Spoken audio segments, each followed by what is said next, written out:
Pour ce soir, les premiers versets du premier chapitre de la première lettre de Paul aux Thessaloniciens. Paul, Sylvain et Timothée, à l'église des Thessaloniciens qui est en Dieu le Père et dans le Seigneur Jésus-Christ, à vous, grâce et paix. Nous rendons toujours grâce à Dieu pour vous tous et nous faisons mention de vous dans nos prières continuellement. Nous nous souvenons de tout ce qui vous caractérise, l'œuvre de la foi, le travail de l'amour et la persévérance de l'espérance de notre Seigneur Jésus-Christ devant Dieu notre Père.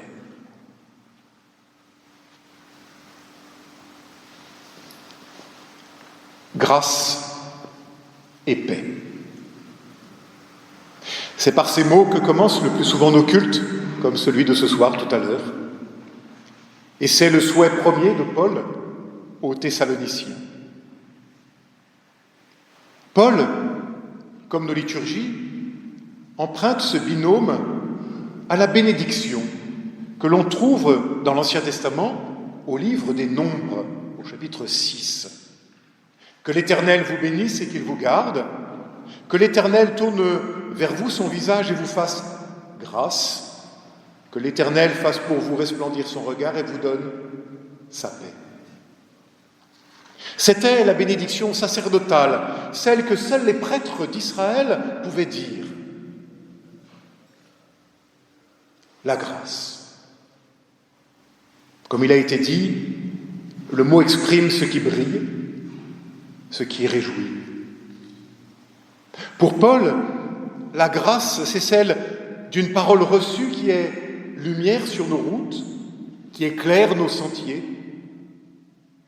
Parole qu'il a rencontrée sur le chemin de Damas dans la personne du Christ. La grâce, c'est cette possibilité d'une lumière offerte pour éclairer la nuit, pour éclairer nos ténèbres. Comme le dit admirablement le père Maurice Belay, la grande affaire, l'unique affaire, est que le chemin ne se perde pas dans la ténèbre, mais que se lève, au cœur même de la nuit, la lumière irrépressible que rien ne détruira. Et cette lumière pour nous s'est levée. Ainsi la grâce, c'est comme des petits cailloux de lumière qu'un divin petit pousset aurait semés sur nos routes pour nous éviter de nous perdre. La grâce, comme la rosée qui revivifie la fleur au matin. La grâce, et puis la paix. La paix, c'est le shalom, nous l'avons entendu.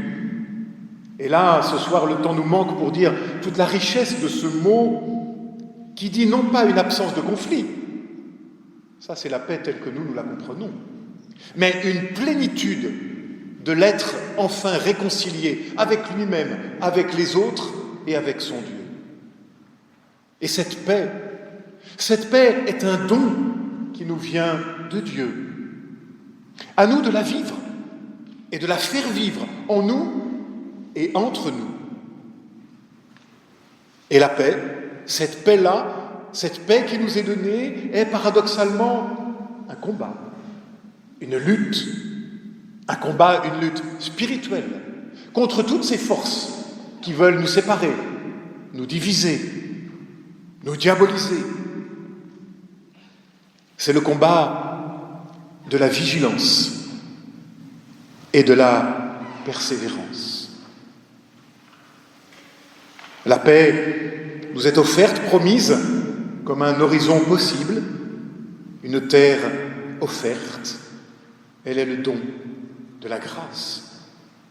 Mais Paul de poursuivre, nous nous souvenons de tout ce qui vous caractérise, l'œuvre de la foi, le travail de l'amour et la persévérance de l'espérance. Un mot ici résonne pour nous ce soir. La persévérance. La persévérance de l'espérance, ou nous pourrions aussi traduire la persévérance dans l'espérance. Et le mot-clé, me semble-t-il, n'est pas tant l'espérance. Ça, c'est le fruit de la grâce et de la paix. C'est encore un cadeau, ça ne dépend pas de nous. Mais le mot important, c'est ce petit mot qui précède, persévérance. Et cela, ça dépend de nous. Voilà notre tâche, notre première tâche, la plus indispensable peut-être, la persévérance. C'est-à-dire demeurer enraciné dans ce don de la grâce et sans se lasser jamais, se laisser labourer par ce cadeau de Dieu qu'est l'espérance.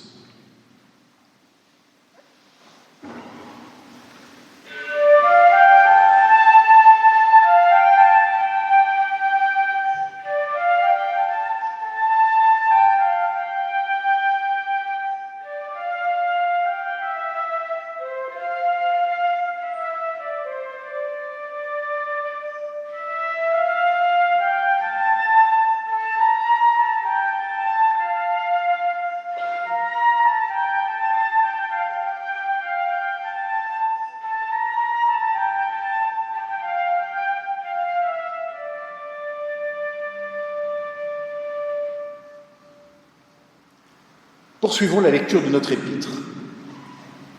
Nous savons, frères bien-aimés de Dieu, que vous avez été choisis, car notre bonne nouvelle ne vous est pas arrivée en parole seulement, mais aussi avec puissance, avec l'Esprit Saint et avec une pleine conviction.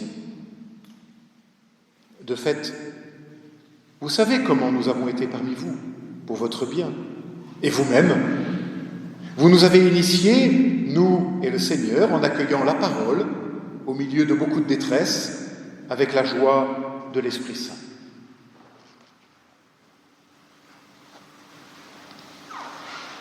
Persévérez donc dans l'espérance. Le pasteur et théologien Dietrich Bonhoeffer écrivait, depuis sa cellule emprisonné par le pouvoir nazi, « Là où d'autres se résignent, le chrétien a la force de garder la tête haute lorsque tout semble s'écrouler, de supporter les revers, de ne pas abandonner l'avenir à l'adversaire, mais de le revendiquer pour soi. Ne pas abandonner l'avenir à l'adversaire, mais le revendiquer pour toi, pour moi, pour nous.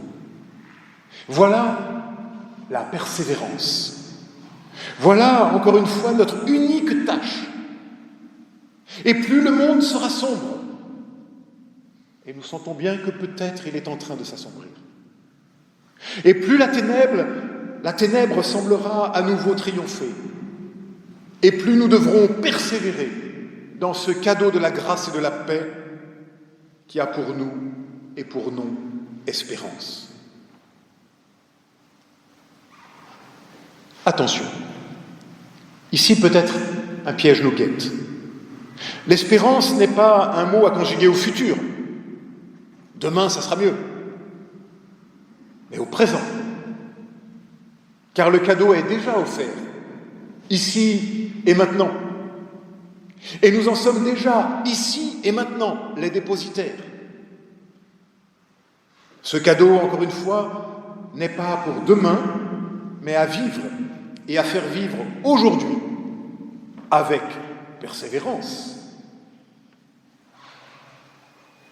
Mais comment faire cela, me direz-vous? Comment vivre? En vérité, de cela. Eh bien, Paul nous le dit chemin faisant, en accueillant la parole. Oui, en nous mettant toujours à nouveau à l'écoute de cette parole. Encore et toujours en restant enracinés dans cette parole qui résonne et nous façonne, qui nous fonde et nous féconde.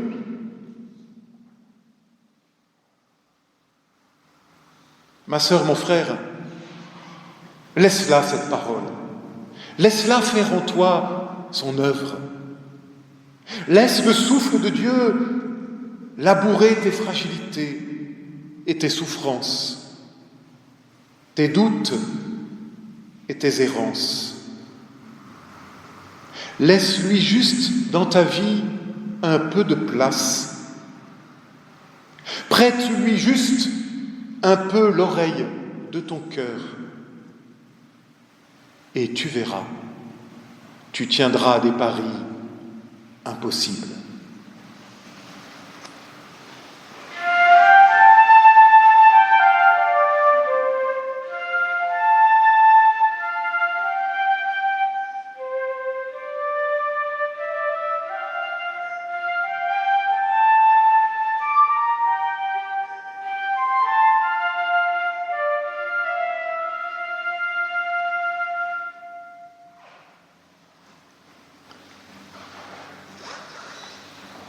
Et Paul de poursuivre ainsi, vous êtes devenus un modèle pour tous les croyants en Macédoine et en Achaïe, car la parole du Seigneur a retenti de chez vous, et pas seulement en Macédoine ou en Achaïe. Votre foi en Dieu s'est fait connaître en tout lieu, à tel point que nous n'avons pas besoin d'en dire quoi que ce soit de plus.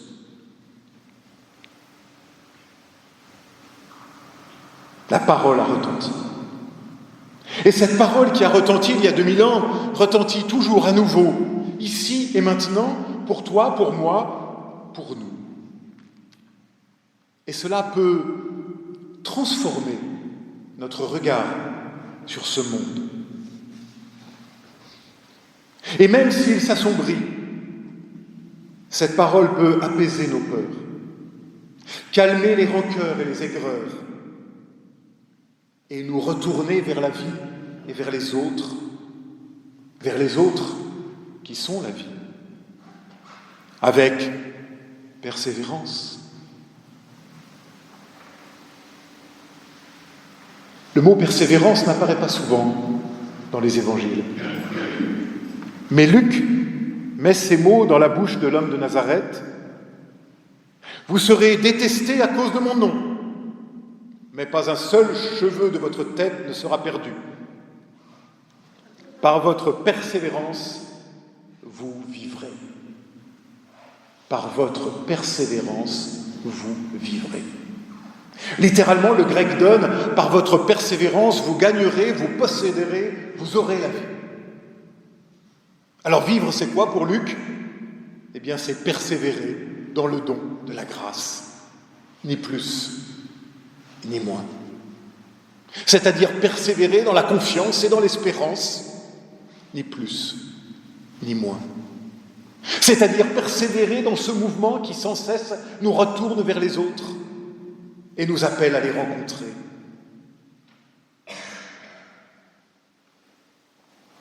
Persévérer dans le don de la grâce. Mais peut-être crois-tu que tu n'en es pas capable. Il m'arrive de le penser pour moi-même. Et je crois que personne ne l'est par lui-même capable. Mais enraciné dans cette parole, alors la lumière peut venir faire brèche dans l'opacité la plus profonde et tout transfigurer. Allez, Maurice Belay, encore pour finir. Il écrit « Si Dieu est, il est en l'homme ce point de lumière qui précède toute raison et toute folie et que rien n'a puissance de détruire. » Peut-être alors que croire en Dieu consiste en ceci. Croire aussi qu'en tout être humain existe ce point de lumière et que rien n'a puissance de détruire.